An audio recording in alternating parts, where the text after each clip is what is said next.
हमारी सरकार की पहली कैबिनेट 2017 में हुई इस बात को लेकर के थी कि कर्ज के नीचे जो किसान दबे हुए हैं उन किसानों को उससे मुक्त करने के लिए हमने फसल ऋण की एक विशेष योजना प्रारंभ की थी। वहीं से योजना प्रारंभ हुई।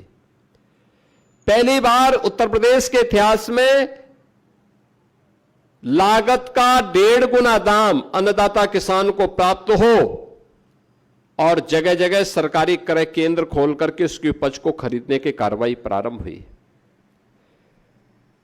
दशकों से प्रदेश के अंदर जो सिंचाई की परियोजनाएं लंबित थी, उन सिंचाई की परियोजनाओं को प्रारंभ करने, उन्हें पूरा करने का कार्य किया। और मुझे बताते हुए प्रसन्नता है कि बाणसागर परियोजना हो, सरयू नहर राष्ट्रीय परियोजना हो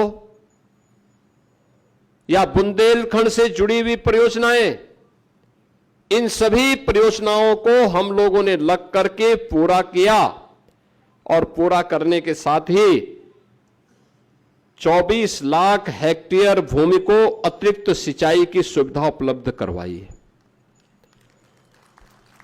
पहली बार हुआ है जब निजी नलकूप यानी सरकारी नलकूप में तो हम फ्री में पानी देते ही है, बिजली देते ही है, लेकिन निजी नलकूप में भी किसानों को फ्री में बिजली देने की व्यवस्था की। उस सारा पैसा 3000 करोड़ रुपए हम अपने सरकार के खजाने से भरते हैं, लेकिन किसान को राहत हो इसके लिए कदम उठाए हैं।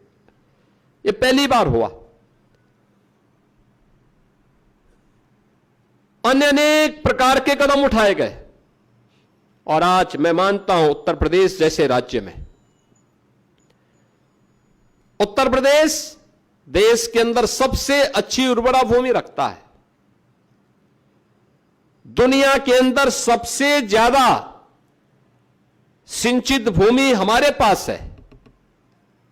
अगर हम इस भूमि को देखें कि कितना प्रतिशत, हमारा लगभग 86% भूमि सिंचित है।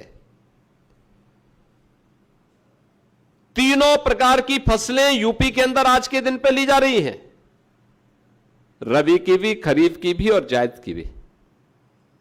तीनों प्रकार की फसलें यूपी के अंदर ली जा रही हैं। किसान जहां मेहनत कर रहा है वहां उसको अच्छा दाम भी मिल रहा है। लोगों ने मेहनत करना शुरू किया, अच्छा काम शुरू किया, आज परिणाम भी सामने आने शुरू हुए। लेकिन किसान, हमारे अन्नदाता किसानों की मेहनत का परिणाम हमारे सामने आया है। इसने उत्तर प्रदेश को समृद्ध राज्यों की श्रेणी में लाके खड़ा कर दिया, बीमारूपन दूर कर दिया यूपी का। 8% से कृषि विकास की दर को लगभग 18% तक पहुंचाने में सफलता प्राप्त की है हमारे अन्नदाता किसानों ने। खाद्यान्न में आत्मनिर्भरता के लक्ष्य को प्राप्त किया।